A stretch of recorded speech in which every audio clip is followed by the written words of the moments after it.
Welcome to the Innovation and Compliance Podcast, part of the Compliance Podcast Network. Join us every week as we talk with industry innovators who are making compliance to help business run more efficiently and at the end of the day, more profitably.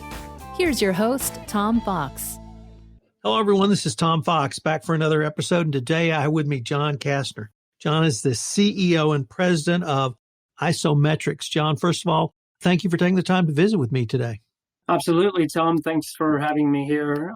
Certainly really looking forward to our time together. Could you tell us a little bit about your professional background? Yeah, sure. So I suppose I have a bit of a strange background for somebody who's now the president and CEO of a software company. I started my career as a teacher and a coach, and I guess I had what I'll call a sliding doors moment. I don't know if you ever saw that movie Sliding Doors with Gwyneth Paltrow, but the premise of the movie was she opened the door when she came home and walked through it, or she didn't walk through it. And so the movie went in two different directions. In one direction, she walked through the door, and in another direction, she didn't walk through the door. And so that sort of sliding door moment in my life was that I was presented with an opportunity from an Australian software company who was trying to get into business in the US.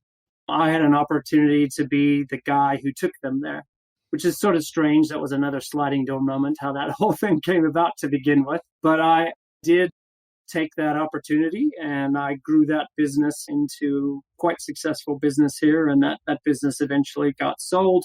Shortly thereafter, I left and then had another opportunity to do the same thing, basically, this time with a South African software company, that company being IsoMetrix. So here I am today. Well, that actually brings up two of the most important things I've learned, or two of the most significant things I've learned. Number one is to be aware and present that when that opportunity presents itself, to have the courage to walk through it. And that happened to me because I got taken out by a Hummer on a bicycle while I was riding a bicycle. So that was one for me. But the other thing is, I've also come to understand that when preparation meets opportunity, luck occurs. And it sounded like that preparation and opportunity occurred for you a couple of times. So I was wondering with that, you could tell us a little bit about IsoMetrix, what the company does and your role with it. Yeah, fantastic, Tom. So I guess we call the business of IsoMetrix, we call that good business. You know, like Nike has its tagline, just do it. Our tagline is good business. And what that means to us is that via our technology and our software solutions we provide, so at the end of the day, IsoMetrix is a risk and compliance management software. But via that software, we focus on three things: change for good, partnerships that empower, and the possibility of a better world, which actually, if you break that down, happens to be a very direct parallel to the concept of sustainability, as most people know it. So really, via our integrated risk and compliance solution, we help companies manage risk and manage compliance and do so really in a form of sustainability and being a sustainable business. John, many of the listeners to this podcast are compliance professionals. And of course, we have the gamut of compliance professionals. We have newbies. We have less sophisticated compliance professionals. And one of the ongoing dialogues in the compliance community is moving beyond simply compliance, simply a paper program, to true risk management. And I know that's one of the things that you're very passionate about. Could you maybe explain what you see as the difference between true risk management and simply compliance? Yeah, sure. I mean, I guess first off, don't get me wrong. I think compliance is important. You know, if I boil it down to simply compliance, I mean, compliance is the law. And I suppose without law, there's potentially anarchy. But we operate in the risk and compliance space. And actually, through one lens, people will look at compliance or perhaps non-compliance as a source of risk. Bottom line is, I think both are important. But, you know, to me, moving beyond compliance to risk management, I think the reason you do that is because when you do that, you actually get at the heart of people. And what I mean by that is, at least in my life experience, most people, not all people, but most people don't make decisions based on compliance. Most people make risk-based decisions. As an example, think about driving. Most people do not drive the speed limit. We all know the speed limit. But if you're on the highway, how many people are actually driving the speed limit? It says it's 55 miles an hour. Generally, traffic moves between 60 and 80 miles per hour on the highway.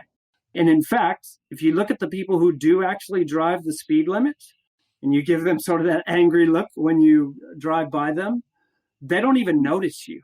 They are so laser focused on what is right in front of them, completely unaware of their surroundings. So from a compliance perspective, sure, they're following the rules. From a risk perspective, they have no idea what's going on around them.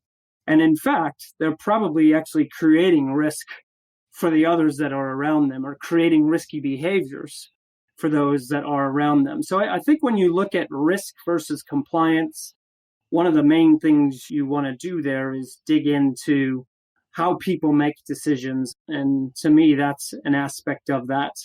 I've got a few other examples. I don't know if you want to ask me a question based on what I just said, or if you want me to throw a few more scenarios. Throw a few more examples out there. Okay, sure. So, let's take a look at a very topical example today, like COVID-19. And this is probably up for debate, but if you really asked your questions around compliance around COVID, you could get in quite a debate again, but, would compliance actually stop the spread? Would compliance have prevented it from getting here in the first place? And perhaps more importantly, particularly kind of where we're at today in the whole COVID-19 debate, if you want to call it that, is, do people make decisions on how they live in the time of COVID based on compliance or based on risk? In my experience, again, it's based on risk. And I think more specifically, based on their own personal risk assessment of the situation. Do I wear a mask? Do I not wear a mask? Do I go to the office? Do I not go to the office? Et cetera, et cetera. So I think that's just another angle around sort of beyond compliance, is that, again, people don't necessarily base their decisions based on what the rules or recommendations are. They're based upon their risk appetite around what those rules are or the situations. I talked about risk and compliance. We very much operate in the environmental health and safety space, which has been very interesting for us. Health and safety in the forefront. You walk into any store, it talks about health and safety protocols. It's been very interesting.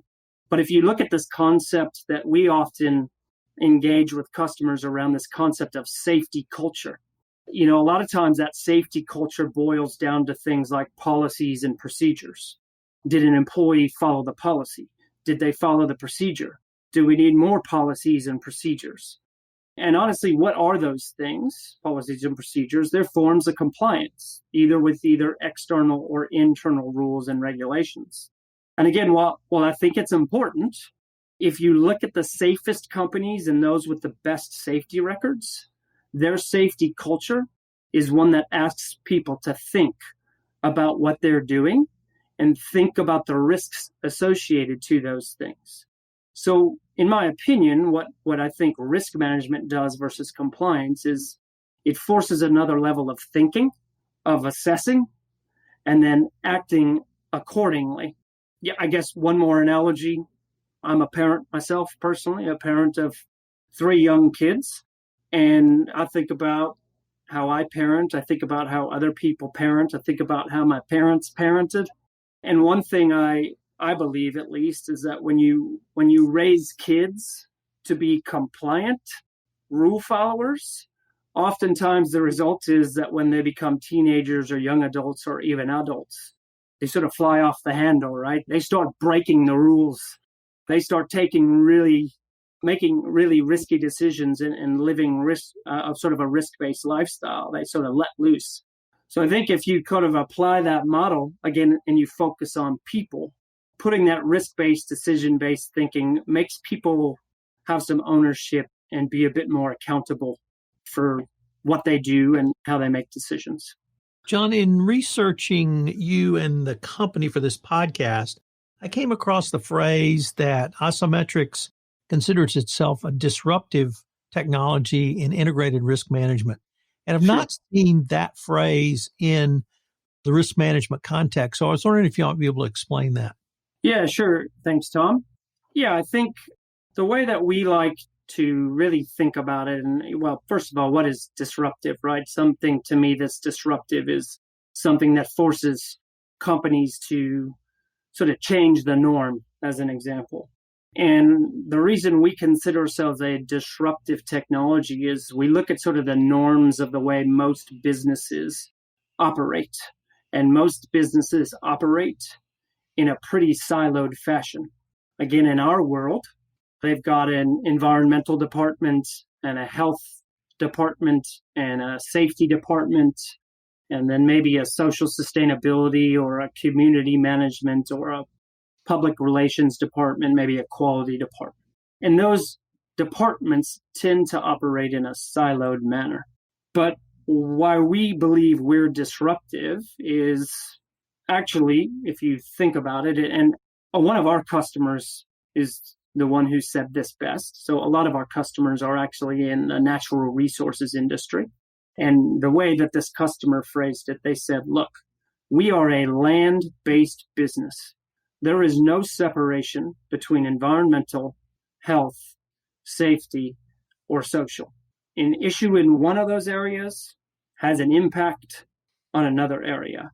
And so because that is the mindset of many of our customers, but not necessarily the mindset of all customers and all businesses across the globe, what we've done is we've been able to basically architect our software solutions to break down those silos to begin with so that you can connect the dots between each of those items and understand that what you do in one area will certainly have an impact on another. And one of the ways we do this is we do this by something that we call our golden threads. So what a golden thread is, if you think about software is typically just a means of capturing data. So what a golden thread is it's just a data point. It's a key data point that you would capture in the software that regardless of what you do, regardless of what business unit you're in or department or country, that single piece of data runs across IsoMetrix. And so you can look at how all of the information relates to that one single piece of data. Just as an example of that, what would that mean? Let's say you're a utility organization. Let's say you're a water utility. Address would be a golden thread, right? And let's think about that. If somebody comes to your house, right, they read your water meter at your address. You get charged electricity. So if you were to capture all these different risk and compliance metrics around an address, then you can go look up any address and you can see all of the information about that one address, regardless of where it came from. And that is really, in a sense, one of the key areas around why we feel we're disruptive. And I think that's even more impactful, again, in the way that the world works today, because you do need to understand the interconnectedness of your business. And the way that companies are attempting to do that today is with technology. I think the other reason why we consider ourselves disruptive is that actually, if you look at the way the world works today, it requires transparency in all aspects of your business. Social media has more or less created that, right? We live in a social media driven world. There's access to information, and it's forcing companies to change the way that they do business. And what's coming to the fore now is this new framework for accountability and transparency. And that's that concept known as ESG, or environmental, social, and governance. And the thing is that the parameters that make up those three pillars are what companies in the natural resources industry have had to manage for years. And I'm just going to point out one example. If you look at most mining companies, they look at something called a social license to operate. This isn't a license like a driver's license or a permit. It is the license that society gives you to actually run your business. And all those companies list the social license to operate as one of their top risks. It's not a compliance thing. It's a risk management thing. And the reason they do that is because, again, they know that in order for them to run their business, they're going to have to really have a focus on what they call either social sustainability or social performance management. And while our core customers have always done that, that same landscape is now becoming true of more or less every business. And so this concept of the social capital as a major influencer in terms of sustainability and risk management is something that we have always done and something that we're very well versed in that is now sort of the norm. I suppose the last thing I'll say then, and this is maybe just more about IsoMetrix itself as a company, why I think we're disruptive. We actually aren't afraid of change, and we're not afraid of a challenge. When you've started a business, a software business, a technology business in South Africa, there's a myriad of challenges that you have to face, and you have to be resilient, and you truly do need to bring something to the world that is better than maybe what else is out there. And I think time and time again, IsoMetrix has taken calculated risks to enhance our software, sort of reinvent ourselves and bring new solutions to market. Now, let me change the focus just a little bit and ask you, I used to ask people, we're recording this in mid-August, and I used to ask people earlier in the pandemic, how do you see certain things playing out in Q3 and Q4? But I've decided that's far too conservative. And but I wanted to ask you, how do you see coronavirus health crisis really impacting sustainability into 2021 and perhaps even beyond? Yeah, well, look, let's be clear. If there's one thing that is certain about COVID-19, it is the uncertainty. There are lots of people and companies out there spending a lot of time focusing on that very question that you asked me. And I try and take the opportunity to leverage their insight and experience to supplement mine. As an example, I'm reading a book right now called The Great Reboot. And that book actually focuses basically on that question. It focuses on that whole thing. What does a post-COVID-19 sort of business world look like? And something that I thought was really interesting is that they called out an acronym, and the acronym was STEEPLED, STEEPLED. And what that is just looking at the post-COVID world across 8 areas: social, technological, economic, environmental, political, legal, ethical, and demographic. The other thing that's kind of interesting about that, though, is that in a sense, there's something called the 6 capitals, and that's part of sort of an integrated reporting framework, which also covers some of those same things. But I think ultimately, how has it affected this concept of sustainability? I think it's very much related to what I said about what we do at IsoMetrix, and I think how we help customers at IsoMetrix. You cannot just look at things from a singular siloed lens. You have to look at the interconnectedness of all of this. I also think, I guess was one of the thought is that, my take on the question as you put it, is that the entire concept of sustainability is going to shift. I don't know if you ever watched when Jay Leno was on, he'd go out, I think it was called like Street Smarts or something, right? And he'd go out and he'd ask people some very basic questions and get some really interesting answers. But if you put your Jay Leno hat on and you walked out and you asked somebody on the streets what sustainability meant, you'd probably get, for the most part, something like an environmental concept. Oh, it means like recycle, reduce, reuse, recycle, as an example. But I think what COVID is going to do is make that word sustainability a more holistic and almost like a circular concept. You ask the question, how can we make our businesses more sustainable? How will we survive the next thing? By focusing on sustainability. And I think that's going to include a lot of the decisions about the interconnectedness of all the various aspects of your business. Could I add then an ESG framework to that question? You talked about sustainability. Why then, and I now understand why you think sustainability is so important and indeed important beyond COVID. Does ESG also fall into that category? I think it does, because actually, if you boil down ESG and sustainability, I mean, they are very much interconnected and interrelated. I think where they start to differ a little bit is that this concept of ESG has much more of a financial focus on it. In other words, it's really mostly being spearheaded by investors, private equity investors, sort of a follow the money concept. And those ESG standards and ESG reporting frameworks are really, in a sense, a form of due diligence about good business, to make the connection between IsoMetrix again. And again, ESG and sustainability, if it's environmental and social and governance, well, of course, there's also the concept of environmental sustainability and social sustainability. So I actually think there's, again, a little bit of a crossover and a little bit of relationship there. But bottom line for me, as I mentioned before, for business, it's really much more important because of the nature of the world that we live in, being so interconnected and open in terms of social media.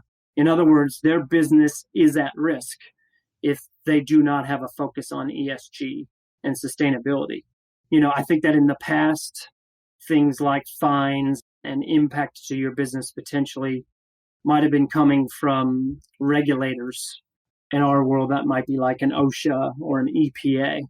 And that type of stuff was handed down. The accountability and the consequences were handed down by regulatory bodies.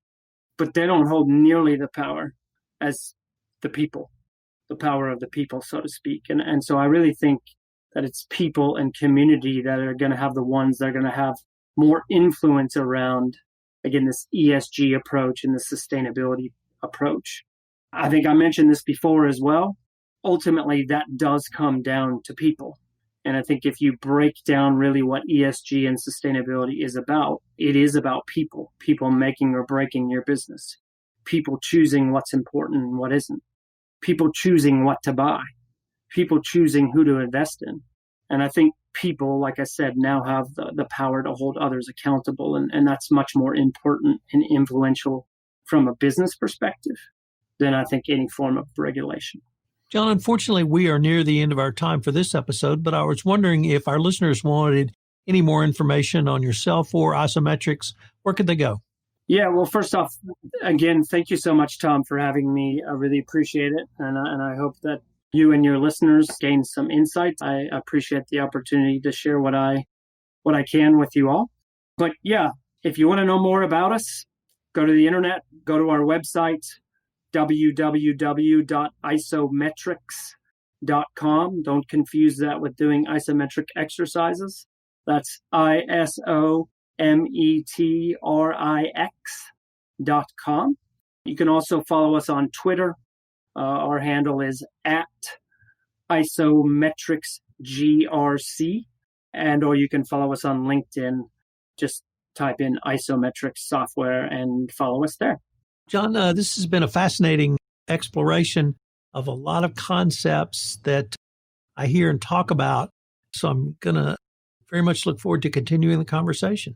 Likewise, Tom. Again, thanks so much and really appreciate you having me. If you want to stay up to date on the latest innovations in compliance and help your business run more efficiently, subscribe to this podcast and help spread the word by leaving a review.